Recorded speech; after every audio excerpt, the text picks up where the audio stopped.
ఉత్తరప్రదేశ్లో 6 నెలల్లో 6 లక్షల ఎకరాల భూమిని పంపిణీ చేసిండు. మన జ్యోతిబాసు 24 సంవత్సరాల అధికారంలో ఉంటే ఎన్నో మార్పులు జరిగినాయి అని అనుకుంటాం మనం.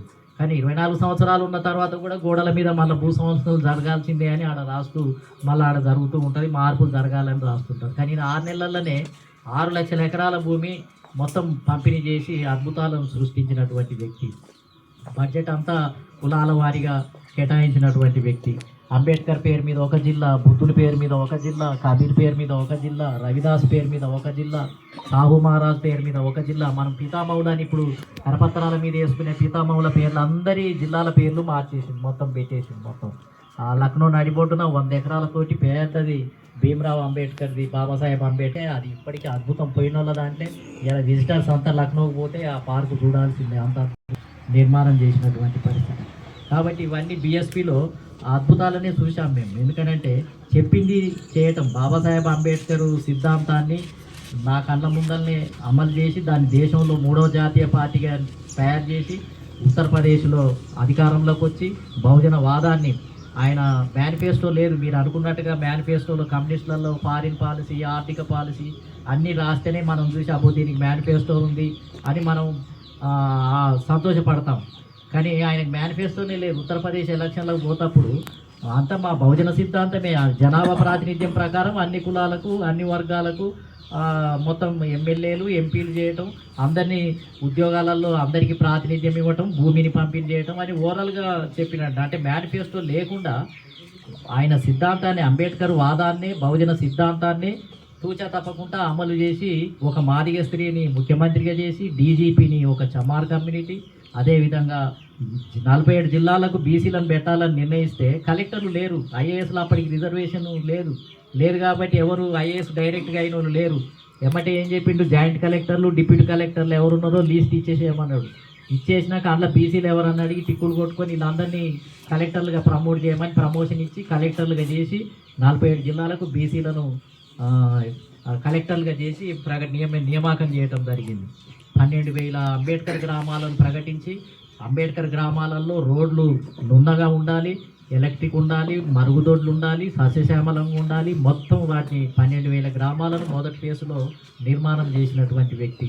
కాబట్టి ఆ విధంగా అద్భుతమైనటువంటి సిద్ధాంతాన్ని మేము కళ్ళారా చూడటం జరిగింది. అక్కడ జరుగుతున్న మార్పులను కూడా మేము గమనించడం జరిగింది. ఒకసారి ఛత్రపతి సాహు మహారాజు పెరియార్ రామస్వామి జయంతి మేళ అక్కడ పెట్టిండు లక్నోలో, పెరియార్ మేళ పెడితే అంతకుముందు పెరియారు 48లో పోయినప్పుడు ఈ బ్రాహ్మిన్స్ అంతా ఈయన బ్రాహ్మణ వ్యతిరేకి అని రాళ్ళు వేసి మీటింగ్ జరగకుంటే ఎలగొట్టిండాడు. ఎలగొడితే ఈయన బీజేపీ మద్దతుతోటే అధికారంలో ఉన్నాడు, ఎవరు కాంశీరామ్ గారు. కానీ పెరియార్ మేళ జరుపుతానంటే బీజేపీ వాళ్ళు లోపల కుమిలిపోతున్నారు. ఇదేంది, మనం ఏదో మద్దతు ఇస్తే ఇది ఉంటే ఇప్పుడు మాకు వ్యతిరేకమైన వ్యక్తినే మేళ తీసుకొచ్చి పెట్టి ఇప్పుడు ఆయనకు దండలు వేసుకుంటాం, మేమంతా తిరగాలి అని బీజేపీ వాళ్ళు అంతా ఊగిసలాడుతున్నా కానీ ఆయన ఏం భయపడకుండా పెరియార్ మేళ పెట్టిండు. పెరియార్ మేళ పెట్టి పోలీస్ యంత్రాంగము లక్నో అంతా మొత్తం అసలు జెండాలతోటి ఆయన ఫోటోలతోటి మొత్తం నిండిపోయింది. ఇక్కడి నుంచి మేము స్పెషల్ ట్రైన్లలో మాకు హైదరాబాద్ నుంచి 2 స్పెషల్ ట్రైన్లు గవర్నమెంటే ఏర్పాటు చేస్తే ఆ స్పెషల్ ట్రైన్లలో పోయినాక రాత్రిపూట భోజనం చేసి 10 గంటలకు అనుకుంటాం, అందరం పండుకుంటున్న సమయానికి కాంతిరామ్ గారు వచ్చిండు హాల్లోకి. వచ్చేసి ఆయన ఒకటే అడిగిండు, ఎట్లున్నాయి ఏర్పాట్లు, ఎట్లా అనిపించింది మీకు ఈ మేళ అని అడిగిండు. అన్నీ బాగున్నాయి సార్, బాగా భోజనాలు ఉన్నాయి, మంచి పోస్టర్లు ఇవన్నీ చెప్తున్నాం. మీకు ఇంకేం కనపడలేదా అని అన్నాడు. ఏమున్నాయి సార్, అన్ని మంచిగానే చేసేదని మేము అన్నాం. అంటే ఆయన అంటున్నాడు, మన గవర్నమెంట్ ఉంటే ఎట్లా ఉంటుంది అనేది ఐఏఎస్ ఆఫీసర్లే ఉరుకులు పరుగుల మీద బ్రాహ్మణుల ఐఏఎస్ ఆఫీసర్లు అగ్రకులాలు అంతా రిసీవ్ చేసుకోవటము, ల్యాండ్ ఆర్డర్ చేయటము, మన మీటింగ్ని క్రమబద్ధం చేయటము, మాకు పోయిన వాళ్ళందరికీ ఆళ్ళ దగ్గరికి తీసుకుపోయి వదిలిపెట్టేసే కార్యక్రమాన్ని చేయటము, రాసమర్యాదలు చేయటము, భోజనాలు చేయటము. అంటే అధికారంలో ఉంటే ఏం జరుగుతుంది అనే దాన్ని మీరు గుర్తించాల్సిన అవసరం ఉంది. మనం అధికారంలో ఉంటే ఈ ఉద్యోగస్తులందరూ ఈ అగ్రకులాలే ఉంటారు కాబట్టి వాళ్ళందరూ మన దగ్గర చేతులు కట్టుకొని వంగి నిలబడతారు, మన ఉద్యోగులు మన సేవకులుగా మారిపోతారు.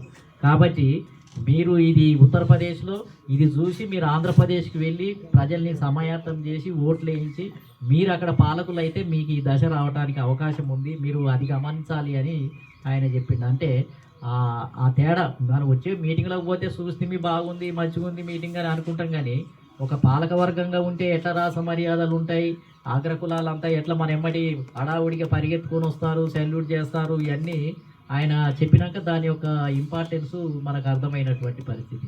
అంటే ఎందుకు రెండు మూడే మీకు ఉదాహరణ చెప్తున్నాను, ఎందుకు ఎక్కువ టైం కాకుండా. అంటే మేము ఆయన ఎమ్మటి ఇన్ని రకాల అద్భుతాలను మేము పరిశీలించడం జరిగింది. ఆ తర్వాత నేను చాలా పుస్తకాలు రాశాను.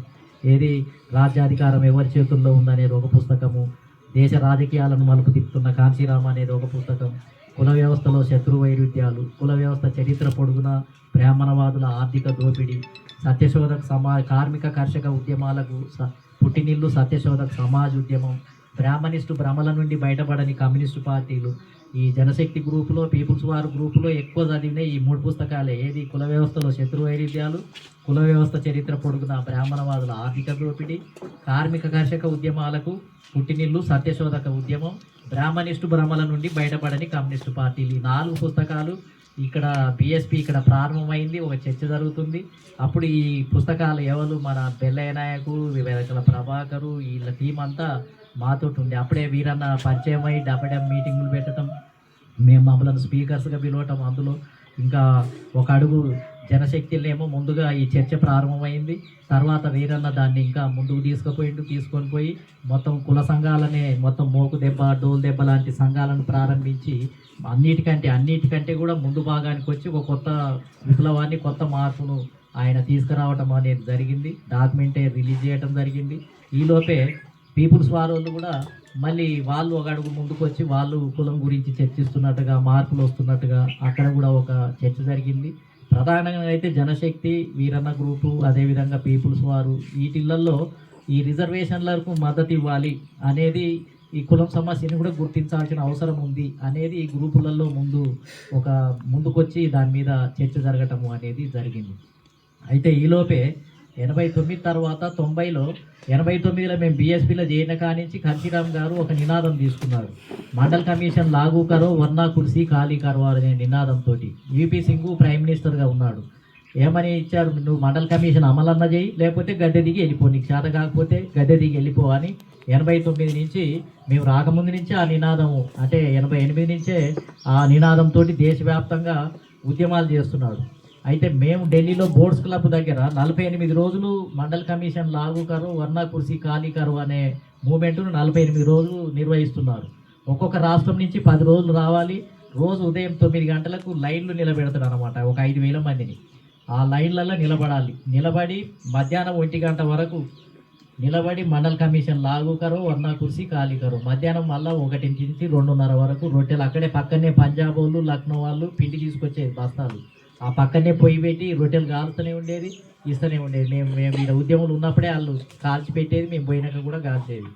అట్లా 48 రోజులు నిర్వహించిండు మండల్ కమిషన్ గురించి. బీసీల కోసం బీసీలకి ఇలా మండల్ కమిషన్ అమలయ్యింది అని అంటే కాంశీరామ్ గారు చేసినటువంటి ఉద్యమమే. నేను, నల్లా సూర్యప్రకాష్, శంకర్ గౌడ్ ఇదే సమసంగ్రామ పరిషత్తుల పాల్గొన్న టీం 10-12 మందిని బీఎస్పీలో జాయిన్ అయ్యి బీఎస్పీ ఉద్యమాలలో పాల్గొని మేము 22 రోజులు అనుకుంటాం, మేము ఢిల్లీలో ఉన్న 48 రోజులలో 22 రోజులు మేము అందులో పాల్గొని వచ్చాం మేము. ఆ తర్వాత ఆ మూమెంట్ జరిగిన తర్వాత దేవిలాల్ సెంట్రల్ గవర్నమెంట్ నుంచి డిప్యూటీ ప్రైమ్ మినిస్టర్గా ఉండేది. ఆయన రాజీనామా చేసిండు, వాళ్ళ పార్టీలో రాజీనామా చేసి బయటకు వస్తే కాంశీరామ్ గారు దేవిలాల్ గారితో మాట్లాడిండు. ఆయన కాంశీరామ్ గారు నార్త్ ఇండియాలో పెద్ద మూమెంట్ వస్తుంది, అప్పటికే బహుజన సమాజ్ పార్టీ స్ప్రెడ్ అయిపోయింది, బాగా మూమెంట్ బలంగా తయారైంది.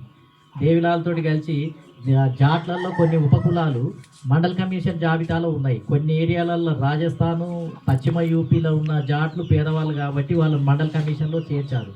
కాబట్టి కాంశీరామ్ గారు ఏమన్నారు అని అంటే, మండల్ కమిషన్ అమలు అయితే మీ జాట్లకు కూడా చాలా వరకు సగం పాపులేషన్ కవర్ అవుతుంది, మండల్ కమిషన్ మీద నేషనల్ లెవెల్లో మూమెంట్ జరుపుతున్నాం, మీరు కూడా దీనికి రావాలి అని చెప్తే ఇంకా నేను ఇద్దరం కలిసి మూమెంట్ చేద్దామని డిసైడ్ అయింది. పేపర్లు వచ్చింది అది మొత్తం నార్త్ ఇండియాలో. ఇంకేముంది, కాంశీరామ్ గారు దేవిలాల్ కలిస్తే ఇక నార్త్ ఇండియా జాట్లు, చమార్ బెల్ట్ ఇంకా మొత్తం కలిస్తే ఇక తిరిగే లేదు, ఇక అల్ల కల్లోలం అయిపోతుంది అని వీళ్ళిద్దరు కలిసి ఏం చేసిరు, ఆగస్టు 7వ తేదీన, ఆగస్టు 8వ తేదీన, ఆగస్టు 9వ తేదీన 10 లక్షల మందితోటి ఢిల్లీని ముట్టడిద్దాం, మొత్తం స్తంభింపజేద్దాం మండల్ కమిషన్ అమలు గురించి అని వీళ్ళిద్దరూ స్టేట్మెంట్ ఇచ్చేసారు ఉమ్మడిగా జాయింట్గా. ఇచ్చేటప్పటికి ఇంకా రామ్విలాస్ పాస్వాన్, శరత్ యాదవ్, మన విపి సింగ్ మంత్రివర్గంలో ఉన్నారు. వాళ్ళు గట్టోళ్ళు, వాళ్ళిద్దరు ఎమ్మటే చెప్పిర్రు కాశీరామ్ గారు దేవిలాల్ కలిస్తే ఇక నార్త్ ఇండియా అంతా ఆగదు, వాళ్ళు మండల్ కమిషన్ గురించి చేస్తుందంటే ఇది ఎప్పుడైనా అమలు చేయాల్సిందే. కాబట్టి దీని మీద వాళ్ళు ఆ దిగ్బంధనం చేసిన తర్వాత అమలు చేయడం కంటే ముందు చేయటమే మంచిదని శరత్ యాదవ్ ఈయన ఇద్దరు కలిసి చెప్పడంతో వెంటనే మండల్ కమిషన్ నివేదిక దుమ్ము దులిపి మొత్తం 27% రిజర్వేషన్లు అమలు చేస్తున్నాము అని అప్పుడు ఇమ్మీడియట్గా జీవో తీసి వీళ్ళు 9వ తేదీ అయితే 7వ తారీఖు నాడే డిక్లేర్ చేసింది. అయ్యేది ఆగస్టు 7వ తేదీ నాడు 1990 చేయగానే మొత్తం ఇక దేశమంతా మళ్ళీ ఇక్కడ ఎట్లనైతే యాంటీ రిజర్వేషన్ మూవ్మెంట్ జరిగిందో కాంగ్రెస్ పార్టీ అధికారంలో లేదు కదా, కాంగ్రెస్ పార్టీ మొత్తం ఎగేసింది. మొత్తం ఎగేసారకు బీజేపీ కూడా బీజేపీ అప్పటికే రామ మందిరం మీద యాత్ర చేస్తున్నాడు అద్వానీ వీళ్ళంతా కూడా. ఆ సెంట్రల్ గవర్నమెంట్ దానికి వ్యతిరేకంగా అప్పుడే ప్రారంభమైంది. ఇంకా వీళ్ళందరూ కూడా దాన్ని ఎగదోసింది, యాంటీ రిజర్వేషన్ మూవ్మెంట్ ఎగదోసింది. ఎగేసేటప్పటికి ఢిల్లీలో మొత్తం ఆత్మాహుతులు అయినాయి. మీకు తెలుసో తెలియదు, ఆత్మాహుతులు జరిగినాయి. కిరసనాయలు ఓ పిల్లగాని మీద కిరసనాయలు పోసి ఆత్మాహుతి చేసుకున్నాడని వీళ్ళే కిరసనాయలు పోసి అగిపుల్ల అంటు పెడితే అది దేశమంతా అంటుకుంది. యాంటీ రిజర్వేషన్ మూవ్మెంట్ మొత్తం ఒక పెద్ద ఉద్యమం లాగా. ఇక అప్పుడు రాజీవ్ గాంధీ ప్రతిపక్ష నాయకుడు రాజీవ్ గాంధీ ఆయనలో ఏది మా పిల్లలంతా ఆత్మాహుతులు చేసుకుంటుంటే మీరంతా కూడా రిజర్వేషన్లను అమలు చేస్తారా అని పార్లమెంటులో 2 గంటలు మాట్లాడండి. ఏది మండల్ కమిషన్కు వ్యతిరేకంగా అమలు చేసిన దానికి వ్యతిరేకంగా రాజీవ్ గాంధీ ఆ ఉపన్యాసాల సారాంశం ఇప్పుడు ఉంది. మీరు ఆయన డిస్కషన్ల డిబేట్లలో ఇప్పటికీ ప్రింట్ అయి ఉంది. చాలామంది తెలియక కాంగ్రెస్ రిజర్వేషన్లకు అనుకూలంగా చేసిందని ఇప్పుడు మాట మార్చి మారుస్తున్నారు. కానీ రిజర్వేషన్ మూవ్మెంట్ అంతా ఎగదోసింది కాంగ్రెస్ పార్టీ, తర్వాత బీజేపీ 2. ఆ తర్వాత గవర్నమెంటే పడిపోయింది. ఇక ఈయన మండల్ కమిషన్ అమలు చేయగానే వీళ్ళకు మండి మద్దతు ఉపసంహరించుకున్నారు. గతం గవర్నమెంటే కూలిపోయింది. విశ్వనాథ్ ప్రతాప్ సింగ్ త్యాగమే చేయాల్సిన పరిస్థితి ఏర్పడ్డది. ఆ రకంగా కాంశీరామ్ గారు బీసీల ఏజెండాను బీసీలకు ఆయన ఏం చెప్తుండే అంటే కాంశీరామ్ గారు అసలు ఎస్సీ ఎస్టీలకు అయితే రాజకీయ రిజర్వేషన్లు ఉన్నాయి, మన దాంట్లో గుంటోడో ఎవరో ఒకరు ఎమ్మెల్యేగా గెలిచి అందులో కూర్చుంటున్నారు, వాళ్ళు మాట్లాడుతున్నారా, ఆత్మస్థైర్యం ఉందా, వింటున్నారా లేదా అనేది వేరే విషయం. కానీ ఈ కులాల నుంచి ప్రతినిధులు అయితే అసెంబ్లీ పార్లమెంట్లో ఉన్నారు. కానీ వాళ్ళ భారతదేశంలో ఎక్కువ నష్టపోయేది బీసీలే. వీళ్ళకు రాజకీయ రిజర్వేషన్లు లేకపోవటం వల్ల వీళ్ళకు నామినల్ రిప్రజెంటేషన్ కూడా లేదు. బీసీల సీట్లన్నీ అగ్రకులాలే కొల్లగొట్టి అనుభవిస్తున్నారు. కాబట్టి ఈ కుల వ్యవస్థలో ఇప్పుడు ఎక్కువ అన్యాయం జరిగేది బీసీలకే. కాబట్టి బీసీల కోసం మనం ఫైట్ చేయాలి. ఎందుకంటే మనం ఏమో అట్టడుగునున్నాం. ఎస్సీ ఎస్టీలకు ఏం చెప్పేది అని అంటే మనం అట్టడుగు పొరలలో ఉంటే అవమానాలకు గురి అవుతున్నాం. మన మీద అవమానాలు తగ్గాలి అని అంటే బీసీలు మనతో ఉంటే బలం పెరుగుతుంది, శక్తి పెరుగుతుంది. మనం గెలవాలంటే కూడా ఎన్నికలలో గెలవాలి అని అంటే 40%, 45% ఓట్లు ఉండాలి. ఒక ఎస్సీలు పార్టీ పెట్టుకొని ఒక ఎస్టీలు పార్టీ పెట్టుకుంటే మనకున్న ఓట్లతోటి మనం 40% ఓట్లు కావు. కాబట్టి మనం గెలవాలంటే కూడా బీసీలలో నుంచి ఓటు బ్యాంకు కొంత ఎస్సీలకు రావాల్సిందే. ఎస్సీలు పార్టీ పెట్టినా బీసీలు పార్టీ పెట్టినా మళ్ళీ ఎస్సీ ఎస్టీల నుంచి కొంత శాతం ఓటు బ్యాంకు వీళ్ళకు కూడా రావాల్సిందే. కాబట్టి మనం ముఖ్యమంత్రులు కావాలి, మనం ప్రధానమంత్రులు కావాలి అని అంటే కూడా బీసీ సమాజాన్ని యొక్క వాళ్ళ మీద జరుగుతున్న అన్యాయాలు అణిచివేతను మనం గ్రహించి వాళ్ళకు అండగా మనం నిలబడి బహుజన సమాజాన్ని నిర్మించాలి అని చెప్తుండే. బహుజన సమాజము అని అంటే ఏంది? ఎస్సీ ఎస్టీ బీసీల మధ్యలో సోదరభావాన్ని పెంచి ఓట్లను ట్రాన్స్ఫర్ చేసుకోవాలి. ఎస్సీల ఓట్లు బీసీలకు వేయాలి, బీసీల ఓట్లు ఎస్సీలకు వేసి సోదరభావం ఉంటేనే అప్పుడు ఓట్ల ట్రాన్స్ఫర్మేషన్ జరుగుతుంది. ఓట్ల మార్పిడి సిద్ధాంతాన్ని ఆయన కనిపెట్టడం జరిగింది. ఇప్పుడు ఆ విధమైనటువంటి ఆయన బీఎస్పీ అనేది పేరుకు బహుజన సమాజ్ పార్టీ అని ఉంది, అది ఎస్సీ ఎస్టీ బీసీ మైనార్టీల పార్టీనే. కాబట్టి అంతకుముందు బాబాసాహెబ్ అంబేద్కర్ స్వాతంత్రానికి పూర్వం కూడా షెడ్యూల్ క్యాస్ట్ ఫెడరేషన్ పార్టీ అని పెట్టిండు. All India schedule caste federation అనే పార్టీ పెట్టిండు. మనకు ఆ చరిత్రలు తెలియవు కాబట్టి ఆ పేర్లు పెట్టుకోవాలంటే నామోసి అని మనం ఇక్కడ కమ్యూనిస్ట్ ఉద్యమం బలంగా ఉంది కాబట్టి అగ్రకులాల ముఖాలు చూస్తూ వీళ్ళు ఏమన్నా అనుకుంటారేమోనని వాళ్ళకు అనుకూలంగా ఉండే అలవాటును మనం చేసుకున్నాం, ఇష్టం ఉన్నా లేకున్నా. ఆ భాష ఇక్కడ మాట్లాడలేదు. కానీ మహారాష్ట్ర లాంటి ప్రాంతాల్లో బాబాసాహెబ్ అంబేద్కర్ 1936లో ఇండిపెండెంట్ లేబర్ పార్టీని పెట్టడం జరిగింది. ఆ రోజులలోనే మహారాష్ట్ర రాష్ట్ర పరిమితులలో పెట్టడం జరిగింది. అప్పుడు రిజర్వేషన్ సిస్టమ్ ఉండే కదా, రాజకీయ రంగానికి రిజర్వ్డ్ స్థానాలు ఇచ్చారు ఎస్సీలకు. ఆయన రిజర్వ్లో 14 సీట్లు ఉన్నాయి. అక్కడ 14 సీట్లలోనే పోటీ చేసి ఇంకొక 3 సీట్లు అదనంగా చేసిండు ఆయన.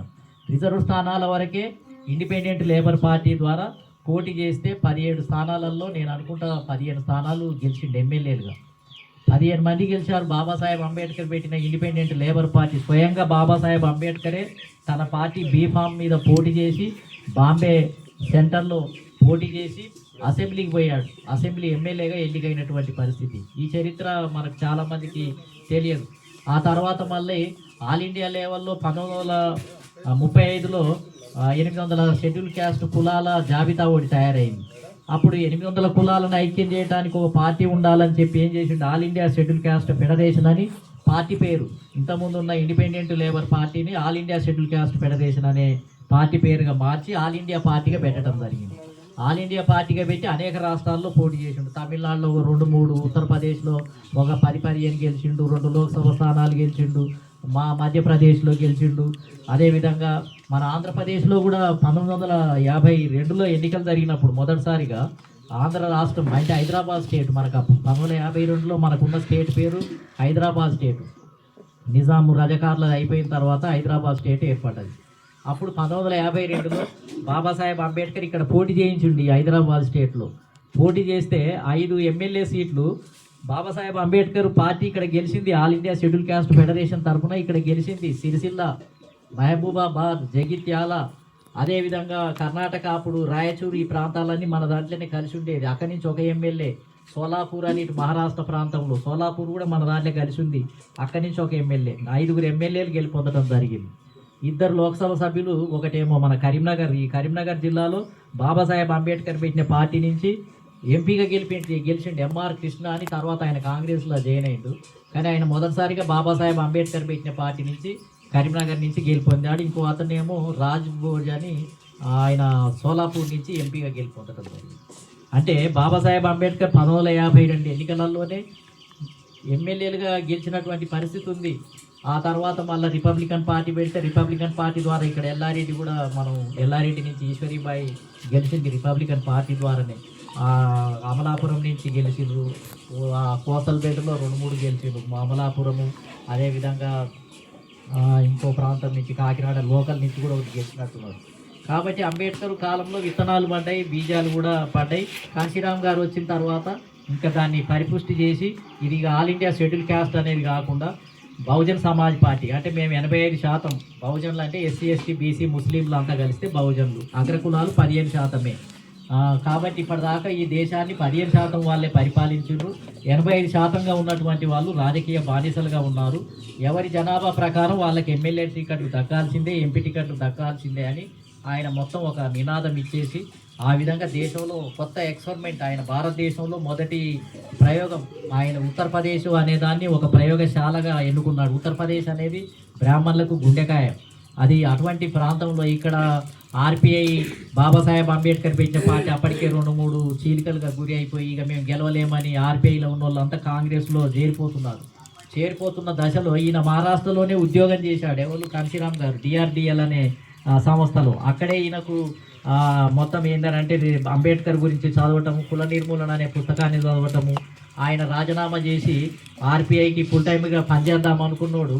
అందులో చీలికలు పేలికలు ఉండేవారికి చూసి ఇది నేను బాగు చేయలేనని అంబేద్కర్ది సింబల్ ఏదైతే ఎన్నికల గుర్తుందో ఏను గుర్తును సంకన పెట్టుకొని, జెండా సంకన పెట్టుకొని చక్కగా ఉత్తరప్రదేశ్కి వెళ్ళిపోయాడు కాంశీరామ్ గారు. ఎవరు ఏమీ తెలియని ప్రాంతంలో పోయి అక్కడ ఉత్తరప్రదేశ్లో స్వయంగా తాను ఒక యంత్రాంగాన్ని బిల్డప్ చేసుకొని సైకిల్ కన్యాకుమారి నుంచి కాశ్మీర్ వరకు సైకిల్ యాత్ర చేసి ఓటు దేవ్ ఏకు నోటు దేవ్ అనే సిద్ధాంతంతో మన కాళ్ళ మీదనే అసెంబ్లీకి వెళ్ళాలి. అదేవిధంగా ఏంటంటే జనాభా ప్రాతినిధ్యం ప్రకారం ఎమ్మెల్యే, ఎంపీ సీట్లు ఇవ్వాలనే సిద్ధాంతంతో ఆయన ఒక మోడల్గా భారతదేశంలో ఒక సిద్ధాంతాన్ని సృష్టించినటువంటి వ్యక్తి. ఎందుకు చెప్తున్నానంటే రేపు మనం కుల రాజ్యాధికార పార్టీల ద్వారా మనం పోయేది ఇప్పుడు కాశీరామ్ గారు చేసిన దాన్నే మనం రిపీట్ చేయటమే, ఇంకా ఏం లేదు. ఇప్పుడు ఇవాళ కుల రాజ్యాధికార పార్టీలు పెట్టుకున్నాము అని అంటే ఏ కులాన్ని ఆ కులాన్ని రాజకీయంగా చైతన్యం చేసి ఓటు బ్యాంకుగా మార్చడమే. మళ్ళీ ఈ కులాలన్నిటినీ, ఈ కుల రాజ్యాధికార పార్టీలన్నిటినీ ఒక దగ్గర కుప్పనూకి ముదిరాజులకు ఒక 10 స్థానాలు ఇస్తాం అనుకో, 15 అసెంబ్లీ స్థానాలు ఇస్తాం, గౌడ్లకు ఒక 8, ముదిరాజులకు ఇట్లా అన్నీ ఇచ్చేస్తే మొత్తం ముదిరాజులు నిలబడ్డ దగ్గర గౌడులు, యాదవులు, రజకులు, నాయ బ్రాహ్మణులు, ఎస్సీలు, మాలలు, మాదిగలు అందరు కలిసి ముదిరాజులను గెలిపించాలి. మళ్ళీ ఈ కుల రాజ్యాధికార పార్టీ, మాదిగ రాజ్యాధికార పార్టీ తరపున ఒక 10-15 మంది నిలబెడితే మళ్ళీ మిగతా బీసీ కులాలన్నీ మాదిగలను ఓట్లేసి గెలిపించాలి. మళ్ళీ మనం ఒక ఫెడరేషన్ లాగా మళ్ళీ కోఆర్డినేషనే ఇది అంతా. ఎన్ని కుల రాజ్యాధికార పార్టీలు ఏర్పడితే దానికి ఒక సుప్రీం బాడీ వేసి దానికి ఏంటిది అని అంటే కోఆర్డినేట్ చేసుకొని 119 సీట్లను వీటి మధ్యలో జనాభా ప్రకారం మనం డివైడ్ చేసి ఒకటి ఎక్కువైనా ఒకటి తక్కువైనా మొత్తం ఏంటంటే వీళ్ళు గెలిచే విధంగా మనం ఒక ఫార్ములా. కాంశీరామ్ గారు ఏమో ఒకే పార్టీలో చేశాడు అది.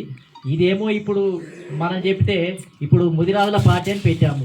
అరే ఇది ముదిరాజులకు ఒక పార్టీ ఏర్పడ్డదయ్యా అని వీళ్ళు పోయి ప్రచారం చేస్తుంటే వాళ్ళు ఓటర్స్ కూడా అరే మనకంటూ ఒక పార్టీ ఉందా, అరే ఎందుకు మళ్ళీ నువ్వు సొంతంగా పెట్టినావంటే ఎవడు ఇస్తలేడయ్యా. బీఆర్ఎస్ వాడు మన ముదిరాజులకు టికెట్లు ఇస్తలేడు, అదేవిధంగా కాంగ్రెస్ వాడు ఇస్తలేడు, బీజేపీ వాడు ఇస్తలేడు, వాళ్ళే గెలుచుకుంటున్నారు, 2-3 అగ్రకులాలకే ఇస్తున్నారు. కాబట్టి ఈ దశలో మన ముదిరాజులకే ఒక పార్టీ ఉండాలి. మేము తక్కువన్నామా? ఈ రాష్ట్రంలో 30 లక్షల మంది ముదిరాజులు ఉన్నప్పుడు మన జనాభా ప్రకారం మనం 15 సీట్లు మనకు రావాలి, అందుకనే పెట్టినాము అని వాళ్ళకు నచ్చజెప్పి ఇక మీరు ముదిరాజులకు టికెట్లు ఇవ్వని బీఆర్ఎస్కి ఓటేయొద్దు, ముదిరాజులకు టికెట్లు ఇవ్వని టీడీపీకి ఓటేయొద్దు, ముదిరాజులకు టికెట్లు ఇవ్వని కాంగ్రెస్ పార్టీకి ఓట్లు వేయొద్దు అని ఈ ముదిరాజు రాజ్యాధికార పార్టీ తరఫున కరపత్రం తీసి దాంట్లో ఇవన్నీ రాసి ప్రజలకు పంపిణీ చేస్తే ముదిరాజు ఓటు బ్యాంక్ అంతా కూడా ఎడ్యుకేషన్ అవుతుంది, చైతన్యం అవుతుంది, వాళ్ళ దాంట్ నుంచి లీడర్షిప్ రావడానికి అవకాశం ఉంటుంది. డైరెక్ట్గా ముక్కుసూటిగా విషయాలన్నీ స్పష్టంగా తెలియటానికి కూడా అవకాశం ఉంటుంది.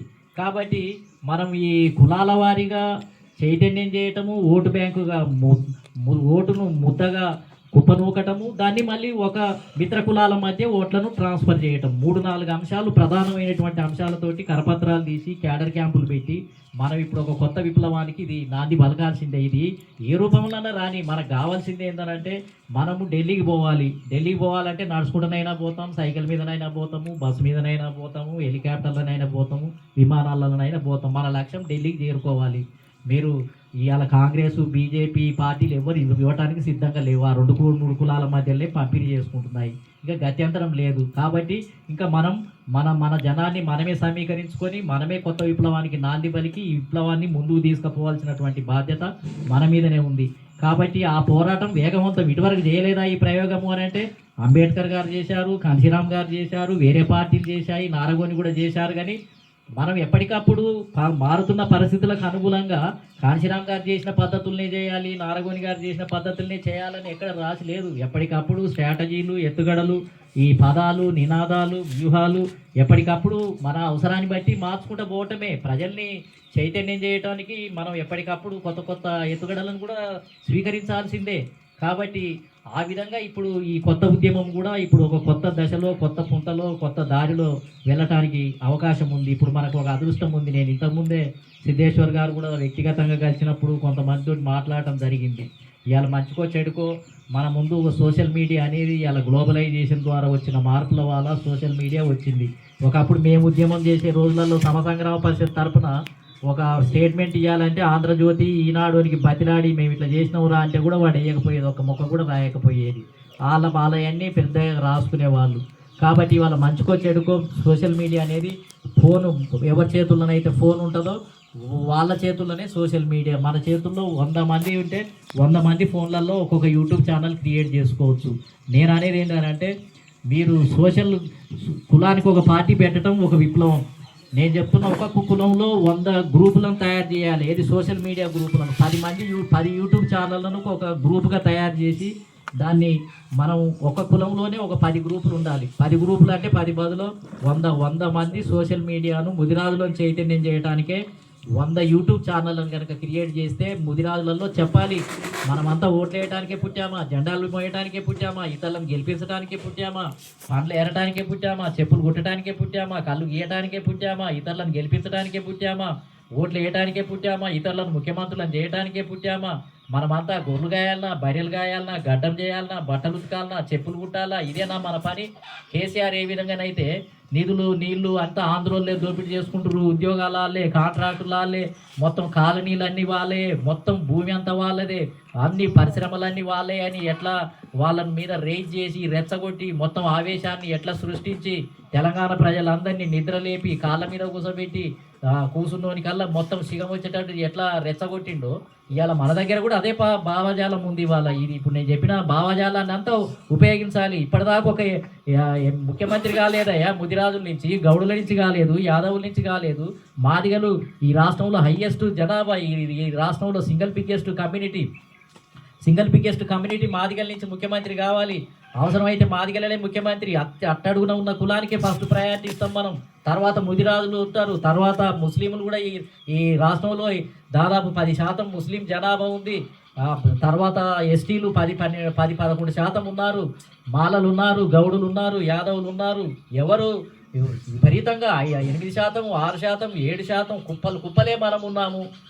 కుప్పలుగా ఉన్న వాళ్ళం ఏమి లేని వాళ్ళలాగా అనామకుల్లాగా దివాలా తీసి అసలు ఎవరు పట్టించుకోరు, ఎవరు గతి లేరు, ఎవరు సపోర్ట్ లేరు, ఇక మనం ఏమి చేయలేము అనే నిస్సాయస్థితిలో ఉండి వీళ్ళని అడుక్కొని వాళ్ళకి మెమోరండాలు ఇచ్చి ఈ ఉద్యమంలో పనిచేసి ఆ ఉద్యమంలో పనిచేసి వాళ్ళెంబటి త్యాగం చేసి అరెస్టులై జైలుకు పోయి ఏ ఉద్యమం ఇక తెలంగాణ సాయుధ పోరాటం చేసి విప్లవాన్ని జయప్రదం చేస్తుంది కనిపోతే అది పెద్ద రేట్లకు వ్యతిరేకంగా చిన్న రేట్లు పోరాటం చేసిన ఉద్యమంలాగా మారిపోయింది. ఏది పెద్ద గడిలకు వ్యతిరేకంగా భీమిరెడ్డి నరసింహారెడ్డి, ఆరుట్ల రావి నారాయణ రెడ్డి, ఆరుట్ల వాళ్ళు అందనే ఒక రెడ్డి వర్గం, అందనే బద్దం బాలరెడ్డి, వీళ్ళంతా కలిసి లీడ్ చేసి మళ్ళీ పెద్ద రేట్ల గడిలన్నీ కూల్ చేసినాక మళ్ళీ విప్లవం ఆనే కూసబెట్టి ఇక మార్పు అక్కడక్కడే తిరుగుతుంది. ఇక రెడ్ల నుంచి వెలమలకు, వెలమల నుంచి రెడ్లకు. ఇక కాంగ్రెస్ పార్టీ నుంచి 14 మంది రెడ్డి వర్గమే. ఇంకా ఎన్నిసార్లు మారితే ఇంకో రెడ్డి వస్తాడని అనుకోవాలి తప్ప బీసీ వస్తాడు అనుకునే అవకాశం లేదు, ఎస్సీ అవుతాడనే అవకాశమే లేకుండా పోయింది. కాబట్టి కమ్యూనిస్టు పార్టీలలో పేదలు కష్టజీవులు అనే పేర్లు కానీ అంటే మరి రజకులలో కష్టజీవులే లేరా, కుమ్మర్లలో కష్టజీవులే, ఆ కులంలో కష్టజీవులే లేరా, మాదిగలలో కష్టజీవులే లేరా? మరి ఎందుకు ఎమ్మెల్యే టికెట్లు, ఎంపీ టికెట్లు ఇవ్వలేకపోయారు వాళ్ళు? అంటే కష్టజీవుల నుంచి రిక్రూట్మెంటే లేదు కదా వాళ్ళు. కమ్యూనిస్ట్ పార్టీల నుంచి పొలిట్ బ్యూరోలకు కష్టజీవుల నుంచి రిక్రూట్మెంటే లేదు అసలు. వాళ్ళు సెంట్రల్ కమిటీకి రిక్రూట్మెంటే లేదు. పశ్చిమ బెంగాల్కు కాంశీరామ్ గారు అడుగుపెట్టి బహుజన్ సమాజ్ పార్టీని స్థాపించినాకనే జ్యోతిబాస్ గవర్నమెంట్లో క్యాబినెట్ మినిస్టర్ను ఎస్సీని చేర్చారు, అప్పటిదాకా లేదు. అంటే వీళ్ళు ఎంతకాలము తొక్కి పట్టడం జరిగింది, ఎంతకాలము ఆగిపోయడం జరిగింది, మార్పు రాకుండా స్టేటస్కో అన్నమాట. ఉన్నదాన్ని ఇట్నే కంటిన్యూ కావాలి, ఏ మార్పు రావద్దు. మార్పు గురించి రోజు మాట్లాడాలి. మొత్తం భూమి మనదే, భుక్తి మనదే, ఆస్తులు మనే, అంత మనదే, పోరాటాలు మనే, అన్నీ మనే. ఇక లేని తెలంగాణ వాదం ఒకటి వచ్చింది. తెలంగాణ వాదము అనేది రాష్ట్రం ఏర్పడటమే, ఇంకా అంతకుమించి అందులో నుంచి ఏమి రాదు. మీరు ఎంత చించుకున్నా అందులో ఇక్కడ పని లేని వాళ్ళు చాలామంది తెలంగాణ వాదము అని అంటే ఇక తెలంగాణ రాష్ట్రంతో పాటు ఇక మనకు భూములు వస్తాయి, ఉద్యోగాలు వస్తాయి, ఆస్తులు వస్తాయి, ఇక మన పిల్లలంతా ఎక్కడికి వెళ్ళిపోతారు, ఏమేమో జరిగిపోతాయి అన్నట్టుగా తెలంగాణ ఉద్యమంలో ప్రచారం చేస్తే మేము అప్పుడే చెప్పినాం ఇది ఒక రాష్ట్రమే ఏర్పడుతుందయ్యా. మన హైదరాబాద్ రాష్ట్రం అనేది పూర్వం ఉంది, అది మళ్ళీ రావాలి, అది అందరికీ ఉంది సెంటిమెంట్. ఆ రాష్ట్రం కోసం మనం పోరాటం చేద్దాం. కానీ తెలంగాణ వాదంతో ఇప్పుడు దేశంలో ఎన్నో రాష్ట్రాలు ఏర్పడ్డాయి. ఉత్తరప్రదేశోడు జై ఉత్తరప్రదేశ్ అని జైలు కొడుతున్నాడు ఆ రాష్ట్రం ఏర్పడ్డందుకు. ఇప్పుడు మనం జై తెలంగాణ అని రోజు నినాదాలు ఇస్తా పోతున్నాం. మధ్యప్రదేశ్ రాష్ట్రం అనేది ఏర్పడ్డది, గుజరాత్ రాష్ట్రం అనేది ఏర్పడ్డది, కర్ణాటక రాష్ట్రం అనేది అన్ని కొత్తగా ఏర్పడ్డాయి. ఇక వాడు పొద్దున్న లేస్తే జై కర్ణాటక, జై కర్ణాటక, జై కన్నడ, జై కన్నడ అని ఇస్తున్నాడా? ఇదేంది? ఇది రాష్ట్రం ఏర్పడితే భారతదేశంలో భాగం, ఇది ఒక సముదాయం. అయితే మన రాష్ట్రానికి దగ్గరగా చిన్న రాష్ట్రాలు ఉండటం వల్ల మనకు పరిపాలనా సౌలభ్యం ఉంటుంది. ఇక్కడి ప్రజల లోకల్గా వాళ్ళ యొక్క సెంటిమెంటు, వాళ్ళ యొక్క అభిప్రాయాలు చెప్పుకోవటానికి, వినటానికి బాగుంటుంది. ఇవన్నీ వీటి దృష్టినే ఆలోచించాలి. కానీ బహుజన రాజ్యం చిన్న రాష్ట్రాలతో పాటు ఎక్కడ రాలేదు. ఎన్నో రాష్ట్రాలు ఏర్పడ్డాయి కదా, భాషా సంయుక్త రాష్ట్రాలు. గుజరాత్ మనతో పాటు 56లో 10 రాష్ట్రాలు ఏర్పడ్డాయి. 10 రాష్ట్రాలలో బహుజనవాదం వచ్చిందా? బహుజనులు ముఖ్యమంత్రులు అయ్యారా? మళ్ళీ దానికి ఇంకో పోరాటం, తెలంగాణ రాష్ట్రం రావడానికి ఒకటి బ్రాడ్ బేస్డ్ మూమెంట్. అది అయిపోయింది. అది అయిపోయినాక ఇప్పుడు ఏం చేయాలి? బహుజనులకు రాజ్యాధికారం కోసం రెండవ దశ ఉద్యమం ఇప్పుడు ఈ తెలంగాణ రాష్ట్రంలో జరగాలి. ఇప్పుడు ఏది మాట్లాడినా బహుజనులే జిందాబాద్ అనాలి, బహుజనులే ఐక్యత అనాలి, బహుజనుల ఐక్యత వర్దిల్లాలి అనాలి, బాబాసాహెబ్ అంబేద్కర్ వర్దిల్లాలి, కాంశీరామ్ గారి వర్దిల్లాలి, కాంశీరామ్ గారి మార్గం వర్దిల్లాలి, ఎస్సీ ఎస్టీ బీసీలంతా ఐక్యం కావాలి, మన రాజ్యాధికారం రావాలి, జనాభా ప్రాతిపదికన అందరికీ రాజ్యాధికారం రావాలి. రెడ్లకైనా వాళ్ళ జనాభా ప్రకారం, మనం ఏం రెడ్లకు వ్యతిరేకం కాదు, కమ్మ వాళ్ళకి వ్యతిరేకం కాదు. వాళ్ళ జనాభాకు కంటే ఇంకో 2 సీట్లు ఎక్కువనే తీసుకోమనేది మనకు అభ్యంతరం లేదు. కానీ బీసీలకు దక్కాల్సిన ఎమ్మెల్యే సీట్లన్నీ గుండుగుత్తగా కొల్లగొట్టేసి వాళ్ళే సంవత్సరాల తరబడి అనుభవిస్తుంటే, ముఖ్యమంత్రి పదవులన్నీ వాళ్ళే అనుభవిస్తుంటే, మొత్తం ఇక కేసీఆర్ వచ్చినాక కేసీఆర్ కుటుంబము మళ్ళీ వెలమలు రెడ్ల పంపకం. కేసీఆర్ పార్టీలో మాత్రం రెడ్లకేమన్నా తక్కువ ఎమ్మెల్యేలు ఇచ్చారా? 40 మంది గెలిచారు. అంటే ముఖ్యమంత్రి వెలమ వర్గము, ఎమ్మెల్యేలు 40 మంది రెడ్డి వర్గము. ఇద్దరికి ఎవరికి తక్కువ లేదు, ఒక ముఖ్యమంత్రిలే తేడా, కుటుంబం వీళ్ళది. కాబట్టి వాళ్ళ ప్రయోజనాలు ఎక్కడ దెబ్బతినలేదు. కాబట్టి ఈ వాళ్ళ మంత్రివర్గం ఏర్పడితే వీళ్ళ ఎమ్మెల్యేలు 11 మంది ఉంటారు, వెల్మ వర్గం మంత్రులు 2 ఉంటారు. వీళ్ళకి నష్టం లేదు. కాంగ్రెస్ గెలిచినా వీళ్ళకి నష్టం లేదు, బీఆర్ఎస్ వచ్చినా వీళ్ళకి నష్టం లేదు. పల్లా రాజేశ్వర రెడ్డి ఏం చెప్తున్నాడు? అరే మనకు బీఆర్ఎస్ ఏం తక్కువ చేసిందయ్యా, రెడ్లకి ఇగో ఈ పదవి ఇచ్చింది ఈ పదవి ఇచ్చిందని ఆ మధ్యన ఉపన్యాసంలో చెప్తున్నాడు. మీకు ఎవరికన్నా అర్థమైందో లేదో కానీ నాకైతే బాగా అర్థమైంది. అంటే బీఆర్ఎస్ మన రెడ్లకి ఏం తక్కువ చేసిందని కాంగ్రెస్లో పోతున్నారు మీరు. ఆ కాంగ్రెస్ల కంటే కూడా ఈడ ఎక్కువ పదవులు ఇచ్చిండు, ఎక్కువ ఎమ్మెల్యే టికెట్లు ఇచ్చిండు, మనల్నే ముందు పెట్టిండు అని చెప్పి మన పార్టీ ఇది కూడా మన పార్టీ అని చెప్తున్నాడు ఆయన. చెప్తుంటే తర్వాత మేము పేపర్లన్నీ చూసి ఈ మనోళ్ళకి ఈ విధంగానన్నా తెలివి వస్తుందేమో, అర్థం చేసుకుంటారేమోనని మేము అనుకునే వాళ్ళం. ఆ విధమైనటువంటి భాష అంటే ఈ విధంగా 2 పార్టీలు కూడా ఒకదాని తర్వాత ఒకటి ఎవరు గెలిచినా వాళ్ళకి ఏం నష్టం లేదు. నష్టపోయేదంతా రాజ్యాంగ పరంగా రిజర్వేషన్లు బీసీలకు లేవు, ముస్లింలకు లేవు. ఇవాళ ముస్లిం సమాజం బీసీ సమాజమే ఎక్కువ నష్టపోతుంది. ఇక ఎస్సీ ఎమ్మెల్యేలు ఎస్టీ ఎమ్మెల్యేలు ఉంటారు కానీ వాళ్ళు పాపం వాళ్ళ మీద ఆధారపడేటోళ్ళే, వాళ్ళకు స్వయం ప్రతిపత్తి లేదు. సొంతంగా వాళ్ళు చెప్పిన దాన్ని రెడ్డి ముఖ్యమంత్రి పట్టించుకోడు, ఎలమ ముఖ్యమంత్రి కూడా పట్టించుకోడు. వాళ్ళు నామమాత్రులే, నిమిత్త మాత్రులే. వాళ్ళది ఏమి నడవదు, ట్రాన్స్ఫర్లు అన్నా నడవదు. హోమ్ మినిస్టర్గా ఉంటాడు, ముస్లిం ఉంటాడు, హోమ్ మినిస్టర్ ఆయన చేయడు ట్రాన్స్ఫర్స్, వేరే ఆయన చేస్తాడు. ఈడ ఆర్థిక శాఖ ఉంటుంది, వేరే అన్ని బడ్జెట్ అంతా వేరే సెక్రటరీలు అంతా తయారు చేస్తారు. ఈయన ఆడికి వచ్చి చదువుతాడు. ఇంట్లో ఏమీ ఉండదు. మనోళ్ళంతా నామినల్గా ఉండవలసినటువంటి వాళ్ళే. కాబట్టి ఈ వ్యవస్థలో ఇంకా ఈ రకమైనటువంటి పరిస్థితి కొనసాగుతుంది. కాబట్టి ఇప్పుడు మనము ఒక్కొక్క దశలో ఒక్కొక్క వైరుధ్యాన్ని ఛేదించాల్సినటువంటి అవసరం ఉంది.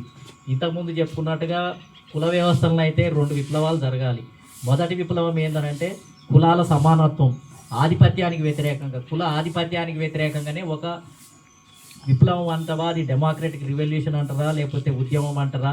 అంటే రెడ్లు ఒక్కరే ఈ తెలంగాణ రాష్ట్రంలో రెడ్డి సమాజం ఒక్కరే 40 సీట్లు గెలవటం అనేది కరెక్ట్ కాదు. వాళ్ళ జనాభా ప్రకారం 5, 6 వస్తాయి. 5, 6 తీసుకున్నాక మిగిలినవి ముదిరాజులకు, మున్నూరు కాపులకు, గౌడ, యాదవ, రజక, నాయ బ్రాహ్మణ, కుమ్మరి వాళ్ళకు ఆ మిగతా సీట్లను తీసుకొచ్చి పంపిణీ చేయాలి. అదే డెమోక్రటిక్ రివల్యూషన్. ఫస్ట్ జరగాల్సింది ఈ కమ్మ వాళ్ళ దగ్గర ఎక్స్ట్రా ఉన్నాయన్నీ కింది కులాలకు పంపిణీ జరగాలి. ముఖ్యమంత్రులు ఓసారి ఎస్సీ కావాలి, ఓసారి మాదిగ కావాలి, ఓసారి మాల కావాలి, ఓసారి ముస్లింలు కావాలి. ముస్లింలకు కూడా జనాభా ప్రకారం ఎమ్మెల్యే టికెట్లు, ఎంపీ టికెట్లు రావాలి.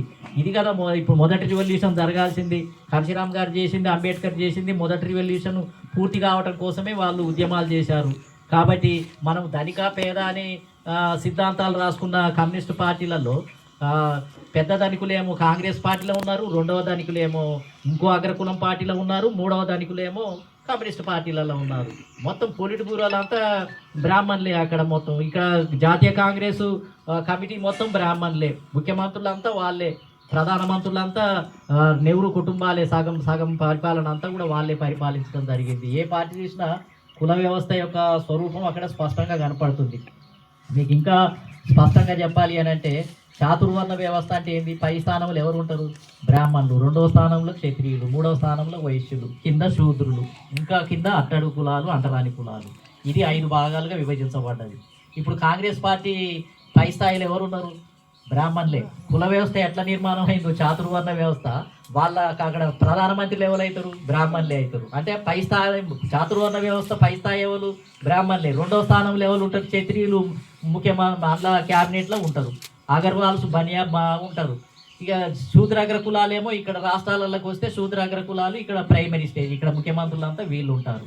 ఇంకా మళ్ళీ కింద అన్నో ఒకటి అరాకొర మన ఎస్సీ ఎస్టీ బీసీలు ఉంటారు. మళ్ళీ అక్కడ చాతుర్వర్ణ వ్యవస్థలో అట్టడుగున ఉన్నట్టుగానే ఈ రాజకీయ పార్టీల నిర్మాణం కూడా చాతుర్వర్ణ వ్యవస్థనే.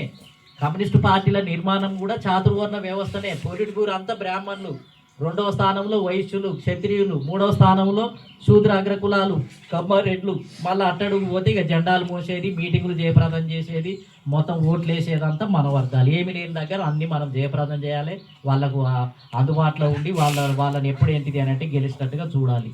నువ్వు ప్రతి వ్యవస్థను చూడు, చాతుర్వర్ణ వ్యవస్థ సిస్టమ్ ఎట్లా ఉంటుందో అట్లనే నిర్మాణం చేసినటువంటి పరిస్థితి ఉంది. కాబట్టి ఈ సిస్టాన్ని అర్థం చేసుకున్నప్పుడు ఇంకా కమ్యూనిస్టు పార్టీలు విఫలమైపోయాయి, వాళ్ళు చేయలేదు. 79 సంవత్సరాలు అయింది స్వాతంత్రం వచ్చిన తర్వాత. జ్యోతిబాస్ అనే వ్యక్తి 24 సంవత్సరాలు కాయస్థుడు. అతను కాయస్థుడు అంటే బెంగాల్లో 2 కులాలు, బ్రాహ్మణులు, కాయస్థులు, ఇంకోటి బైత్య కమ్యూనిటీ అని ఉంది. 3 కులాలు అగ్రకులాలు, వాళ్ళని భద్రలోకులు అని అంటారు. భద్రలోకులు అని అంటే బాబులు, బెంగాల్ బాబులు. బాబు అని అంటే దాని అర్థం ఏంటంటే యజమాని. అసలు జమీందారులను బాబులు అంటారు అక్కడ. బాబులు పరిపాలించే విధంగా మొత్తం ఏంటంటే కమ్యూనిస్టు పార్టీ బెంగాల్ బాబుల చేతుల్లోకి వెళ్ళిపోయి 24 సంవత్సరాలు ఒకడు 5 సంవత్సరాలకు వేరే వాళ్ళను మార్చి ఒక ఎస్సీ ఎస్టీని కూడా పెట్టడానికి అవకాశం ఉంది. కానీ ఆ విధంగా పెట్టినటువంటి పరిస్థితి. మళ్ళీ ఆయన తర్వాత భట్టాచార్య బ్రాహ్మణుడు, మళ్ళీ ఒక ముఖ్యమంత్రి. మళ్ళీ అంతా ఒకటే. నంబూదిరిపాదు కేరళలో అవకాశం వచ్చింది. కేరళలో ఎవరు? నంబూదిరిపాదు బ్రాహ్మణుడే. కమ్యూనిస్ట్ పార్టీ నుంచి అవకాశం వస్తే బ్రాహ్మణుడే మళ్ళీ ముఖ్యమంత్రి. అంటే వాళ్ళకు వచ్చిన అవకాశాలు వచ్చిన కాడ ఎస్సీ ఎస్టీలను రిక్రూట్ చేసే అవకాశాలు ఉన్నప్పటికీ కూడా వాళ్ళు చేయలేకపోయారు. కాబట్టి మన క్రైటీరియా ఏంటిది అని అంటే డేటానే. సాహిత్యంలో పుస్తకాలు టన్నుల కొద్ది రాసుకుంటాం మనం. కార్మికులు, కర్షకులు ఏం చేసుకుంటాం? ఆ సాహిత్యం నిండా ఉంటుంది, కానీ పదవులేమో ఇయ్యరు, పొలిటి పూర్వలు ఉండవు, ఎమ్మెల్యేలుగా నిలబెట్టరు. మొత్తం ఇక్కడ భీమిరెడ్డి నరసింహారెడ్డి 4 సార్లు 3 సార్లు ఆయనకే ఎంపీ అవుతా ఉంటే ఆయనకే ఓట్లు వేసినాం మేము జీవితకాలం అంతా. మా తల్లిదండ్రులు నల్గొండ అంతా బిఎన్ రెడ్డిని గెలిపేయటమే సరిపోయింది ఉన్నంత కాలం అంతా. రాఘవరెడ్డి అని మేకరకల్లో 5 సార్లు ఎమ్మెల్యే. ఆయన పేదరెడ్డి అయినా ఆయనే ఉండాలి. ఇక మళ్ళీ కింది కులానికి రావాల్సిన అవసరం లేదు. ఆయన పిట్టల ద్వారా వేషాలు వేసేది చిన్నప్పుడు. అంతా నాటకం వేసినట్టు ఇది ఉంటుంది అంతా చెప్పేది. బుర్రకథ ధోరణిలో చెప్పేది. అట్లా కొంత పాపులర్ అయ్యింది. కాబట్టి నేనేమంటున్నానంటే పేరుకు చెప్పుకుంటే ఏమొస్తుంది? డేటా ఉండాలి కదా. ఇప్పుడు దేనికైనా డేటా కావాలి. అంబేద్కర్, కాంశీరామ్ గారు ఏం చెప్పినారంటే ఒక రాజకీయ పార్టీలో డేటా అవసరం. ఈ దేశంలో ఎంతమంది ఎమ్మెల్యేలు, ఎంతమంది ఎంపీలు, ఎంతమంది ప్రధానమంత్రులు, ఎంతమంది ముఖ్యమంత్రులు. కమ్యూనిస్ట్ పార్టీ డేటా తీస్తే నీకు అందులో ఒక్కరు కనపడతలేరు. ఇక డేటాలో కనపడినప్పుడు నాకేం సంబంధము? పుస్తకాలలో నువ్వు ఎంత గురించి కార్మికులు, కర్షకులు ఇవన్నీ రాసుకుంటే నాకు ఉపయోగం ఏముంది? నాకు కావాల్సింది డేటానే కదా. కాంగ్రెస్ పార్టీలో ఏం డేటా ఉంది? ప్రధానమంత్రి ఒక ఎస్సీని చేశారా, లేకపోతే ఒక ఎస్టీ చేశారా, ఒక ముస్లింని చేశారా? ఇప్పటి వరకు మొత్తం ఏమీ లేదు. 2-3 కులాల చేతుల్లోనే ప్రధానమంత్రి పదవులన్నీ కూడా కొనసాగుతున్నాయి. కాబట్టి ఇటువంటి పరిస్థితిని క్షుణ్ణంగా వివరించి బాబాసాహెబ్ అంబేద్కర్ కానీ, కాంశీరామ్ గారు కానీ, మేము కానీ 40 సంవత్సరాలు విత్తనాలు వేయడానికే సరిపోయింది. కాబట్టి ఇప్పుడు కొత్త దశలోకి దీన్ని కొత్త పద్ధతుల్లోకి తీసుకొని వెళ్ళాల్సినటువంటి అవసరం ఉంది. చివరికి వస్తే ఏమైంది? ఇప్పుడు నక్సలైట్లలో లొంగిపోయిన మిత్రులు అంతా ఎక్కడికి పోతున్నారు చెప్పండి? తెలంగాణ ఉద్యమం జరుగుతున్న కాలంలో కొంతమంది మొదటి బ్యాచ్ ఒకటి నక్సలైట్ పార్టీలలో పనిచేసిన మొదటి బ్యాచ్ ఒకటి బయటకు వచ్చింది. ఏది ఈటల రాజేందర్ లాంటి వాళ్ళు, ఇంకా కొంతమంది ఒక 30-40 మంది వచ్చి ఉంటారు అనుకుంటా. వచ్చి మొత్తం బీఆర్ఎస్లో మొదట సపరేట్గా తెలంగాణ ఉద్యమం కోసం వాయిస్ ఇస్తూ, మీటింగులు పెడుతూ, కేసీఆర్ ఎమ్మడి తిరుగుతూ, లేకపోతే ఆయా సంఘాలల్లో తిరుగుతూ పనిచేశారు. పార్టీకి ఎలక్షన్లు వస్తున్నాయనగానే వీళ్ళంతా ముఖ్యమైన తెలంగాణ నక్సలైట్లలో మేము ఇది చేసినాము, అది చేసినాము, ఇంత దొరలకు వ్యతిరేకంగా చేసినాము, భూస్వాములకు వ్యతిరేకంగా చేసినాము అని చెప్పుకున్న వాళ్ళు చివరికి వచ్చేవరకు బీఆర్ఎస్లో టికెట్ల కోసం ఎగబడ్డారు. ఇది దొరల పార్టీ కదా. ఒకప్పుడు ఈ దొరలకు వ్యతిరేకంగానే ఎర్ర చొక్కాలు వేసుకొని, ఎర్ర కరపత్రాలు వేసుకొని అసలు గొప్పగా చెప్పుకున్నారు కదా. మీరంతా ఎవరయ్యా బూర్జువా పార్టీలలో తిరిగిన బాబతు? మేము చూడు అసలు కష్టజీవుల పక్షాన ఉండి గ్రామాలలో పోరాటం చేసిన వాళ్ళము అని గొప్పలు చెప్పుకుంటుంటే మేము ఆశ్చర్యపోయేది. నిజంగానే వీళ్ళు త్యాగం చేసిన పురుషులు కదా అని. అట్లాంటి వాళ్ళు అందరూ వచ్చి తెలంగాణ ఉద్యమంలో ఉంటూనే కాంగ్రెస్కు కొంతమంది పోయారు, బీఆర్ఎస్ కొంతమంది పోయారు. ఆ బ్యాచ్లో ఫస్ట్ బ్యాచ్ అంతా కూడా పోతే అట్లా ఎమ్మెల్యేలుగా, ఎంపీలుగా తయారయ్యారు. ఎవరి దగ్గరికి? బహుజన్ సమాజ్ పార్టీ ఉంది. బహుజన్ సమాజ్ పార్టీలో చేరాలి కదా. కష్టజీవుల నుంచి పోరాటం చేసిన వాళ్ళు నక్సలైట్లు చేరాలి చూస్తే ఎట్లా చేరాలి? నారాయణ పెట్టిన రాజ్యాధికార పార్టీలో చేరాలి, కాంశీరామ్ గారు పెట్టిన బహుజన సమాజ్ పార్టీలో చేరాలి, అంబేద్కర్ పెట్టిన ఆర్పీఐలో చేరాలి, ఇంకోలన్నా బొంగు ప్రసాద్ పెట్టిన ఒక రాజకీయ పార్టీలో చేరాలి, బీసీ ఎస్సీ ఎస్టీల నేతృత్వంలో పెట్టిన పార్టీలో చేరాలి. ఎక్కడ చేరారు వీళ్ళంతా? మళ్ళా ఏ భూస్వాములు, ఏ పెట్టుబడిదారులని వీళ్ళు ప్రచారం చేసి గ్రేటు మేము గొప్ప ఉద్యమం చేసినామని చెప్పి మళ్ళీ ఆన్లైన్ సగం మంది చేరిపోయారు. ఇప్పుడు కాంగ్రెస్లో చేరిపోయారు కొంతమంది. ఇప్పుడు ఇక నిన్న మొన్న ఇంకొక బ్యాచ్ 2-3 బ్యాచ్లు వస్తూనే ఉన్నాయి. మరి వాళ్ళు ఎక్కడ చేరుతున్నారు? మరి మీరు పెట్టిన కుల రాజ్యాధికార పార్టీల కన్నా వచ్చి పనిచేస్తారా? వీళ్ళంతా వచ్చి ఇప్పుడు కులం సమస్య ఒక ప్రధానమైంది, కులపరంగా అన్యాయం జరిగింది అని గుర్తించినప్పుడు మరి ఇటువంటి పార్టీలలో చేరితే మేమందరం కూడా సంతోషపడతాం. ఎందుకనంటే వాళ్ళు పాపం నక్సల్బరీ ఉద్యమంలో పనిచేసి వచ్చి కాంగ్రెస్ వాళ్ళ పక్కకు కనపడుతుంటే, బీఆర్ఎస్ వాళ్ళ పక్కకు కనపడుతుంటే మేము చాలా ఇబ్బందికరంగా కనిపిస్తుంది. మాకు ఇంత పెద్ద సిద్ధాంతం మాట్లాడి ఇంత పెద్ద త్యాగం చేసి చివరికి వచ్చేసరికి ఎక్కడో పోయి ఎవలేమటో తిరుగుతుంటే అది చాలా ఇబ్బందికరమైనటువంటి వాతావరణంగా ఉంది. కాబట్టి ఇటువంటి పరిస్థితుల్లో వీటిని కుప్పనూకాలి, ప్రజాస్వామిక శక్తులన్నిటిని కూడా కుప్పనూకాల్సినటువంటి అవసరం ఉంది. అందుకనే నేను అనేది ఏంటంటే కాంశీరామ్ గారిది ఒకటే విషయం ఉంది, చెప్పి ముగిస్తాను. కాంశీరామ్ గారు ఏమనేది అంటే కులాన్ని ఉపయోగించుకోవటం నేర్చుకోవాలి అని అన్నాడు ఆయన. కులాన్ని ఉపయోగించుకోవటం నేర్చుకోవాలి. కులాన్ని భారతదేశంలో ఇప్పటి వరకు ఉపయోగించుకుంది జవహర్లాల్ నెహ్రూ, ఇందిరాగాంధీ, బ్రాహ్మణులే ఉపయోగించుకున్నారు. వాళ్ళ కులాన్ని ఉపయోగించుకున్నారు. ఇంకా మన కులాలను కూడా తీసుకొని పోయి వాళ్ళకే ఓటు వేయించుకొని కులాన్ని ఉపయోగించుకొని వాళ్ళు అధికారంలోకి వచ్చారు. ఆ తర్వాత మళ్ళీ కులాన్ని ఉపయోగించుకుంది ఒకే ఒకడు, కాంశీరామ్ గారి. ఆయన చెప్పేది నేనే మళ్ళీ కాంశీరామ్ గారిని అక్కడ వాళ్ళు కత్తికి 2 వైపులా పదును ఉంటుంది అని చెప్పిండు ఆయన. కులానికి కూడా 2 వైపులా పదును ఉంటుంది. ఎటైనా ఉపయోగించుకున్నానికి ఎటైనా నరుక్కుంటూ పోతుంది. అది అటు పదును ఉండి అటు కొడితే అటు నరుక్కుంటూ పోతుంది, ఇటు ఉపయోగించుకుంటే ఇటు నరుక్కుంటూ పోతుంది. అందుకనే ఇప్పుడు నేను బహుజనులకు కులాన్ని ఎట్లా ఉపయోగించుకోవాలనేది నేను నేర్పాను. నేను ఉపయోగించుకున్నాను. ఉత్తరప్రదేశ్లో కులాన్ని ఎట్లా ఉపయోగించుకోవాలి. అంతకుముందు కులాన్ని ఉపయోగించుకొని నెహ్రూ ప్రధానమంత్రి, ఇందిరాగాంధీ ప్రధానమంత్రి, ముఖ్యమంత్రులను చేశారు. నేను నా చమార్ కమ్యూనిటీని, అదేవిధంగా ఎంబీసీ కమ్యూనిటీని, ముస్లిం కమ్యూనిటీని, వీళ్ళందరినీ కుప్పనూకి నా వైపు కాంగ్రెస్కి ఇటువరకు గెలిపించే వర్గాన్ని, ఓటు బ్యాంకును అంతా కూడా వాళ్ళు కులం పేరుతోటి వాళ్ళు ఉపయోగించుకుంటే నేను కులాన్ని ఉపయోగించి ఇటు గుంజి ఇటు కుప్పనూకి నేను ఓట్లు వేయించుకొని నేను గెలిచాను. కాబట్టి కులాన్ని ఉపయోగించుకోవటం నేర్చుకోవాలి. కులాన్ని ఉపయోగించుకోవటం నేర్చుకున్న వాళ్ళే గెలవగలుగుతారు, పాలకవర్గంగా మారుతారు. కాకపోతే ఏంటంటే మనది బహుజన సమాజం, 85%గా ఉన్నాం కాబట్టి 85%లో 45% ఓట్లు తెచ్చుకున్న వాళ్ళే ముఖ్యమంత్రి అవుతారు, అధికారంలోకి వస్తారు.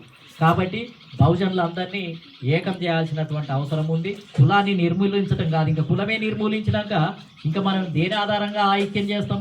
ఇప్పుడు కార్మికుల ఉద్యమం అని కమ్యూనిస్టులు చేస్తున్నారు. కార్మికులు ఉంటేనే కదా కార్మికులందరినీ తీసుకొచ్చి ఒక దగ్గర కుప్పవేసి వీళ్ళకి అన్యాయం జరిగింది, వేతనాలు తక్కువ ఉన్నాయి, పని గంటలు తక్కువ ఉన్నాయని చెప్పి కూసబెట్టడానికి అవకాశం కార్మిక అనే పదం ఉండటం వల్లనే కూసబెడతాం. మనం అణచివేతకు గురైనటువంటి వాళ్ళందరం ఒకటి కావాలని ఎప్పుడు ఇస్తాం? మనం ముదిరాజు అని గుర్తించాలి, యాదవుడు అని గుర్తించాలి, మాలలు అని గుర్తించాలి, మాదిగలని గుర్తిస్తేనే కులం ఉంటేనే ఆ కులాన్ని గుర్తించి వాళ్ళందరినీ ఒక దగ్గర కుప్పనూకి ఓటు బ్యాంకుగా తయారు చేసి మనం ఆ ఓట్లు వేయించుకుంటే మనం అధికారంలోకి వస్తాం. బహుజన సమాజాన్ని ఆ విధంగా నిర్మించగలుగుతాం. కాబట్టి కులము నిర్మూలన జరిగితే ఇక కులమే లేదనంటే ఎవరికి లాభం? కులం చెప్పుకోకుండా ఉండటము అని అంటే అగ్రకులాలకు లాభం. ఎందుకంటే వాళ్ళు ఇంతకాలం కులం ఆధారంగా అన్ని బెనిఫిట్స్ పొంది వాళ్ళు మొత్తం వాళ్ళవన్నీ సాధించుకున్నారు, బాగా ఎదిగిపోయారు, అభివృద్ధి చెందిపోయారు. ఇప్పుడు వాళ్ళు ఏమంటున్నారు? ఇంకేం కులం గురించి మాట్లాడుతున్నారు కొని, ఇంకా బీసీలు, ఎస్సీలు అని ఇవన్నీ ఎందుకయ్యా? ఇప్పుడు ఎవడు అంతా అన్ని ఓటర్లలో తింటున్నాం, అన్నీ చేస్తున్నాం, అన్నీ అవుతున్నాయి కదా, ఇంకా మీరు కులాన్ని ఎందుకని అంటున్నారు? వాళ్ళు అగ్రకులం వాళ్ళు కులం వద్దంటున్నారు. ఎందుకంటే కులం ఆధారంగానైతే వీళ్ళు ఒకటైపోతే మళ్ళీ మాకెక్కడ వ్యతిరేకంగా ఓట్లు వేస్తారో ఏమోనని ఈ కాంశీరామ్ గారు అనే వ్యక్తి అసలు ఇంతకుముందు ఈ ఎస్సీ ఎస్టీ బీసీలు అంతా మేము కూర్చోమంటే కూర్చునేటోళ్ళు, నిలబడమంటే నిలబడేటోళ్ళు.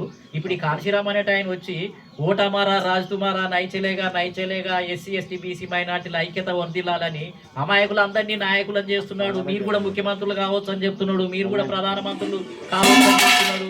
లేని వాళ్ళందరికీ రాజకీయం నేర్పుతున్నాడు ఈ కాంశీరామ్ గారు అనే వ్యక్తి. ఇక ఈ విధంగా వీళ్ళు ఐక్యమైతే రేపు మా పరిస్థితి ఎట్లా అని అగ్రకులాలకు బాధ కలిగి భయం పుచ్చుకుంది. కానీ అనుకున్నట్టుగా మన దగ్గర తెలంగాణ రాష్ట్రంలో ఈ ఐక్యత అనేది తొందరగా రాలేదు. ఉత్తరప్రదేశ్లో వచ్చింది, బీహార్లో వచ్చింది, అంతర మార్పులు వచ్చినాయి. లాలూ ప్రసాద్ యాదవ్, ములాయం సింగ్ యాదవ్, నితీష్ కుమార్, డిఎంకే ఇలాంటి బలంగా వర్గాలు ఉన్న కాడ మార్పులు జరిగినాయి. కానీ ఎందుకో దురదృష్టం ఈ 2 తెలుగు రాష్ట్రాల్లో చుట్టుపక్కల కూడా అన్ని రాష్ట్రాలలో బీసీలు కాంగ్రెస్ నుంచో వేరే పార్టీల నుంచో ఒకడో ఇద్దరు ముఖ్యమంత్రులు అయ్యారు.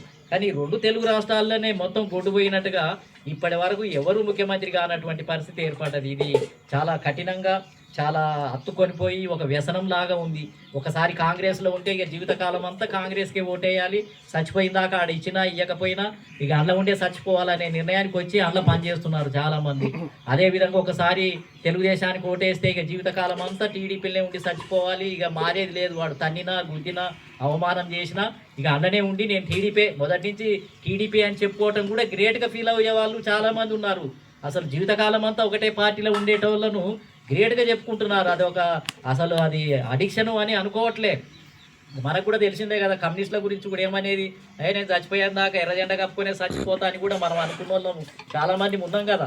మేము మొదటి నుంచి కమ్యూనిస్టే పోయి మా అమ్మ నాయనలు అంతా కమ్యూనిస్ట్కే ఉన్నారు, మేము కూడా కమ్యూనిస్టులమే, ఇక ఎర్రజెండా కప్పుకునే చచ్చిపోతాం. మళ్ళీ వేరే దాంట్లో పోతే అది ఒక పెద్ద పాపం చేసినట్టు, పెద్ద ఏదో మోసం చేసినట్టు, ఏదో జరిగిపోయినట్టు, ఇక అది ఒక వెల్తీ అన్నట్టుగా నేర్పారు మొత్తం. ఇక ఏ పార్టీలో ఆ పార్టీలే ఉంటే ఇక మరి మన ఉద్యమం ఎట్లా ఎవరు వేయాలి, ఓట్లు ఎవరి ముందు ఎవరు లీడ్ చేయాలి, మనం ఎట్లా ఆత్మగౌరవంతో బతకాల్సి వస్తుంది. కాబట్టి ఇవన్నీ ఈ పదాల యొక్క నిర్వచనాల్ని మార్పిడి చేసుకోవాలి. ఇవన్నీ డెఫినేషన్లు అన్నీ పాత డెఫినేషన్లు పట్టుకొని ఎవరో చెప్పిన దాన్ని పట్టుకొని అవే ఊత పదాలుగా చెప్తూ బట్టి ఇక చెప్పుకుంటూ తిరుగుతూ సంతృప్తి పడిపోతూ ఉన్నాం. ఏమి రాకపోయినా ఇంకా అంత మనం ఏదో సాధించిన వాళ్ళలాగా రిలీఫ్ పొందుతూ ఉన్నాం.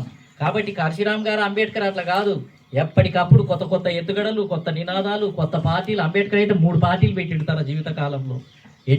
ఎన్నో స్ట్రాటజీలు మార్చినప్పుడు కాంగ్రెస్కు దగ్గరగా పోయి రిజర్వేషన్ల కోసం పోయిండు, ఎంతో మందిని కలిసిండు, బ్రిటిష్ వాళ్ళ దగ్గరికి పోయిండు, బ్రిటిష్ వాళ్ళ దగ్గర రౌండ్ టేబుల్ సమావేశాల్లో మాట్లాడిండ్రు, బ్రిటిష్ వాళ్ళతోటి ఎస్సీలకు రిజర్వేషన్లు తీసుకొని వచ్చిండు. ఇక కమ్యూనిస్టులు అయితే మొదటి నుంచి సామ్రాజ్యవాదమే కదా. ఇక మొత్తం అసలు బ్రిటిష్ వాడు అంటేనే ప్రపంచం అంటేనే ఇక నెంబర్ 1 ఎనిమి కింద గుర్తిస్తారు కమ్యూనిస్ట్ వాళ్ళు ద్వేషించినంతగా సామ్రాజ్యవాదులను ఇతర దేశాలను ఎవరన్నా ద్వేషిస్తారా? ఇంకా కాంగ్రెస్ అన్న కొద్దిగా అటు ఇటు మాట్లాడతారు, కానీ కమ్యూనిస్టులు మొత్తం విషపూరితంగా సామ్రాజ్యవాదులు అని తిడతారు. ఎందుకు సామ్రాజ్యవాదులని ఎందుకు తిడతారనంటే ఈ 3 కవల పిల్లలే. మొదట కాంగ్రెస్ పార్టీ పుట్టింది, కాంగ్రెస్ పార్టీ తర్వాత కమ్యూనిస్ట్ పార్టీ పుట్టింది. అల్ల నుంచి వచ్చిన వాళ్ళే కమ్యూనిస్ట్ పార్టీని పెట్టారు. ఎంఎన్ రాయ్ వీళ్ళంతా ఉద్యమాలలో ఉన్నోళ్ళే. తర్వాత మళ్ళీ ఆర్ఎస్ఎస్ పుట్టింది కమ్యూనిస్ట్ పార్టీల నుంచే, కాంగ్రెస్ పార్టీ నుంచే ఆర్ఎస్ఎస్ పుట్టింది. జనసంఘంలో ఉన్న వాళ్ళంతా కాంగ్రెస్లో పనిచేసి వచ్చి అసంతృప్తికి లోనైన వాళ్ళే. కాంగ్రెస్ పార్టీ కన్న తల్లి, అన్నిటికీ పిల్లలు పెట్టిన తల్లి. ఏది కమ్యూనిస్ట్ పార్టీని పిల్లలు కన్నది, ఆర్ఎస్ఎస్ని కన్నది, హిందూ మహాసభను కన్నది. అన్ని సంస్థలు అన్నీ కాంగ్రెస్ పార్టీలో పుట్టినాయి, అన్ని పిల్లలే, అన్ని పిల్లలు. అందుకనే అంబేద్కర్ ఏమన్నాడు అని అంటే కమ్యూనిస్ట్ పార్టీ గురించి చెప్పినప్పుడు ఇది బ్రాహ్మణ పిల్లల గుత్తి అన్నాడు. ది బంచ్ ఆఫ్ ది బ్రాహ్మణ ఫ్యామిలీస్ అని అన్నాడు. అంటే గుత్తి, ఒక బ్రాహ్మణ పిల్లల గుత్తి. ఒక చెట్టుకు గుత్తి పండ్లు ఉంటాయి కదా, కాయలు ఉంటాయి కదా, ఆ కాయలన్నీ ఈ చెట్టు కాసినాయి అన్నట్టుగా చెప్తాడు కదా. అంబేద్కర్ చెప్పిండు ఒక దగ్గర మొత్తం బ్రాహ్మణ పిల్లల ఫ్యామిలీల యొక్క గుత్తి ఇది అంతానే చెప్పిండు ఆయన మొత్తం. కాబట్టి మనం ఏంటిది అని అంటే సామ్రాజ్యవాదులు అనగానే ఇక మనకు విపరీతమైనటువంటి కోపం వస్తుంది. ఎందుకు సామ్రాజ్యవాదుల మీద అంత వ్యతిరేకత అంటే 2 పదాలు చెప్తాను. సామ్రాజ్యవాదులు బ్రిటిష్ వాళ్ళు ఈ దేశానికి వచ్చిన తర్వాత వాళ్ళు కేవలం ముడి సరుకులు సామాన్లు ఎత్తుకపోవడానికి వాళ్ళు పరిమితం కాలేదు. వాళ్ళు ఏం చేసిందంటే వాళ్ళకి బ్రిటిష్ వాళ్ళకు ఒక ఆనవాయితీ ఉంది. బ్రిటిష్ ఎలిజబెత్ రాణి ఏమి చెప్పిందంటే పిలిపించింది బ్రిటిష్ పార్లమెంట్లో. ఈ ఏసియా ఖండంలో కోట్లాది మంది జనాలు అనాగరికంగా అజ్ఞానంతో అసలు ఏమి తెలివి లేకుండా బట్టలు లేకుండా పేదరికంతో నలిగిపోయి ఎక్కడో జంతువులాగా బతుకుతున్నారు. మీరు వెళ్ళండి, ఆ ప్రాంతాలకు వెళ్ళి వాళ్ళను నాగరికులుగా తయారు చేయండి, చదువుకున్న వాళ్ళలాగా తయారు చేయండి, వాళ్ళను పోషించండి, వాళ్ళను చేరదీయండి, వాళ్ళని పక్కన కూర్చోబెట్టుకోండి అని బ్రిటిష్ పార్లమెంటులో అద్భుతమైనటువంటి ఉపన్యాసాలు ఇచ్చేది ఆమె. అంటే వాళ్ళ దృష్టి ఏంటంటే ప్రపంచాన్ని కొంత ప్రాంతాలను జయించాలి, ఆ పాత ప్రజలలో మమేకం కావాలి, అక్కడ ఉన్నటువంటి అన్ని కూడా పరిశీలించాలి అనేది కూడా ఒక కండిషన్. వాళ్ళు ముడి సరుకులు దోసుకున్నది వాస్తవమే, ఇక్కడ సరుకులు తీసుకుపోయింది వాస్తవమే, కానీ దాంతోపాటే వాళ్ళు ఏం చేసినారంటే బ్రిటన్లో ఉన్న ప్రతి డెమోక్రటిక్ ప్రిన్సిపల్ను తీసుకొచ్చి ఇక్కడ అమలు చేశారు వాళ్ళు. మీకు తెలుసో తెలియదు ఎంతమందికి, కానీ మీ లిటరేచర్ అంతా చదవండి. 1861లో మొదట లెజిస్లేటివ్ యాక్ట్ను ప్రవేశపెట్టారు బ్రిటిష్ వాళ్ళు. 1861లో భారతదేశంలో ప్రజాస్వామిక పునాదులు ఏర్పడ్డాయి దాంతో, ఆ చట్టం ద్వారా. 1892లో నామినేటెడ్ సిస్టమ్, అసెంబ్లీలలో నామినేటెడ్ చేసే సిస్టమ్ ఇంట్రొడ్యూస్ అయింది అసెంబ్లీలలో. 1909కి వచ్చేటప్పటికి ఎలక్టెడ్ సిస్టమ్ వచ్చింది ఓటు హక్కు ద్వారా. 1909 నుంచి ఓటు హక్కు ద్వారా ఎన్నుకునే విధానం భారతదేశంలో వచ్చింది. బ్రిటిష్ వాళ్ళు వచ్చి బ్రిటిష్ వాళ్ళ రాకతోటి క్రిస్టియన్ మిషనరీలు కూడా ఈ భారతదేశానికి వచ్చినాయి. క్రిస్టియన్ మిషనరీలు అన్నీ మన ఎస్సీ వాడలలోకి పోయి ఎస్సీ వాడలలోకి పోయి ఎస్టీల వాడలలోకి పోయి ఆదివాసీల దగ్గరికి పోయి వాళ్ళకంతా చీముడు కాకుంటే చీముడు తీసి వాళ్ళకి బట్టలు లేకపోతే బట్టలు ఇచ్చి వాళ్ళకి మధ్యాహ్నం భోజనం లేకపోతే మీకు మా బ్రెడ్ ఇస్తామని తీసుకొని వచ్చి స్కూళ్ళల్లో కూర్చోబెట్టి వాళ్ళకు నాగరికత నేర్పి ఏబిసిడీలు నేర్పి మొత్తం ప్రజలంతా కూడా నాగరికులుగా తయారు చేసే కార్యక్రమాన్ని క్రిస్టియన్ మిషనరీ మూవ్మెంట్ భారతదేశంలో చేపట్టింది. వండర్ఫుల్ అన్నమాట. అసలు కేరళలో 25% మంది క్రిస్టియన్సే. ఇక్కడ ఉన్న జనమంతా క్రిస్టియన్స్గా మారిపోయారు. కళ్ళు గీసే వాళ్ళు దాదాపు 10-15% మంది కళ్ళు గీసే వాళ్ళంతా క్రిస్టియన్స్. నాడార్స్ అని తమిళనాడులో కళ్ళు గీసే వాళ్ళు 10% క్రిస్టియన్స్. మాలలు మాదిగలంతా క్రిస్టియన్స్గా మారిపోయారు. ఇంగ్లీష్ ఎడ్యుకేషన్ నేర్చుకొని అద్భుతంగా ఉద్యోగాలు పొందినటువంటి పరిస్థితి ఉంది. మేధావులుగా తయారైనటువంటి పరిస్థితి ఉంది.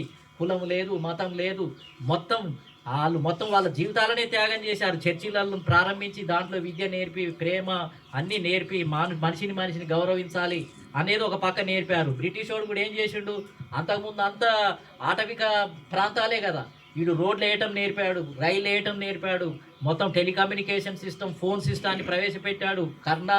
కలకత్తాలో ట్రామ్స్ అని బస్సులను ప్రవేశపెట్టాడు. మొత్తం కరెంటు తీసుకొచ్చాడు. మొత్తం ఏంటంటే పంప్ సెట్లను తీసుకొని రావడం జరిగింది. పోలీస్ స్టేషన్లు, కోర్టులు, ఎంఆర్ఓలు, రెవెన్యూ కలెక్టర్లు చేసేటోళ్ళు, ఉద్యోగులు, యంత్రాంగం సిస్టమ్ అంతా వాడు తయారు చేసిండు. వాడు ఊకే దోసుకొని పోయేటోడైతే దోపిడిదారుడికి ఏమి ఇబ్బంది, ఆయనకి సైన్యం ఉంది, దోసుకొని పోవచ్చు. కానీ వాడు ఏం చేసిండు, మొత్తం వ్యవస్థనంతా కూడా మార్చేసి ఇది నా దేశం లాగానే ఇక్కడ ఉన్న ప్రజల్ని నాగరికులుగా చేయాలి, వీళ్ళకి మొత్తం కరువు కాటకాలు వస్తున్నాయి, ఓసారి వర్షాలు పడితేనేమో పంటలు పండుతాయి, లేకపోతే ప్రాజెక్టులు కట్టే దిక్కు లేదని ప్రాజెక్టులు కట్టాడు. ఆంధ్రప్రదేశ్లో కాటన్ అనేటోడు వచ్చి ఆడ మొత్తం బ్యారేజీలు కట్టి నీళ్లు ఇలా ఆంధ్రోళ్ళంతా సుఖవంతంగా అన్నపూర్ణగా ఉంది అని అంటే ఇంగ్లీష్ వాడు కాటన్ అనేటోడు వచ్చి బ్రిడ్జిలు కట్టడం వల్ల వాళ్ళు సస్యశ్యామలంగా ఉంది. భారతదేశంలో అట్లాంటి చాలా ప్రాజెక్టులు కట్టి నిర్మాణం చేసినటువంటి పరిస్థితి ఉంది. వాళ్ళు చేసింది బ్రాహ్మణులకు కూడా కోపం రాకపోతుండే, జాతీయోద్యమం మొదలు పెట్టకపోతుండే. మొదట బ్రిటిష్ వాడు వచ్చినప్పుడు బ్రాహ్మణులనే చేరదీసి వాళ్ళనే ఉద్యోగస్తులుగా పెట్టుకుంటూ కుప్పలు. ఎందుకంటే వీళ్ళు ఇంగ్లీష్ నేర్చుకున్నారు తొందరగా, మళ్ళీ అన్ని భాషలన్నీ కూడా ట్రాన్స్లేషన్ చేసి చెప్తున్నారు. దుబాచీలు వీళ్ళే, కలెక్టర్లుగా వీళ్ళే, ఎంఆర్ఓలుగా వీళ్ళే, అందరు వీళ్ళే. కానీ బ్రిటిష్ వాళ్ళు వచ్చిన 100 సంవత్సరాల తర్వాత శూద్ర కులాలలో నుంచి కూడా ఇంగ్లీష్ నేర్చుకున్నారు ఈ క్రిస్టియన్ మిషనరీస్ ద్వారా. నేర్చుకున్నాక వీళ్ళు ఎప్పుడైతే శూద్ర కులాలు, బీసీ కులాలు, ఎస్సీ కులాలు కూడా నేర్చుకొని బ్రిటిష్ వాళ్ళ అడ్మినిస్ట్రేషన్లో మాకు కూడా ఉద్యోగాలు ఇవ్వమని అడగటంతో బ్రాహ్మణులకు కోపం స్టార్ట్ అయింది. మా శూద్ర కులాలు, మా ఎస్సీ ఎస్టీ బీసీ కులాలకు కూడా ఎమ్మెల్యేలుగా గెలుపొందడానికి అవకాశం ఇవ్వండి, అంతా బ్రాహ్మణులే గెలుస్తున్నారు అని వాళ్ళు ఉద్యమం చేపట్టడం జరిగింది. మీకు ఇంకా స్పష్టంగా చెప్పాలి అని అంటే 1909లో మింటో మార్లే రిఫార్మ్స్ అని వచ్చినాయి. మొదట 1909లో మింటో మార్లే రిఫార్మ్స్ వచ్చినప్పుడు వాళ్ళు ఏం ప్రవేశపెట్టిరు, ముస్లింలకు రాజకీయ రిజర్వేషన్లను ప్రవేశపెట్టిరు. బ్రిటిష్ వాళ్ళు అడిగారు. ఎందుకు అడిగారు, ఛత్రపతి సాహు మహారాజ్ ఏమో 1902లో కొల్లాపూర్ అని మహారాష్ట్ర ప్రాంతంలో ఒక చిన్న కొల్లాపూర్ సంస్థానం అది. అక్కడ కొల్లాపూర్ అనే సంస్థానంలో ఛత్రపతి సాహు మహారాజ్ అనే వ్యక్తి 1902లో ఇదే జూన్లో 26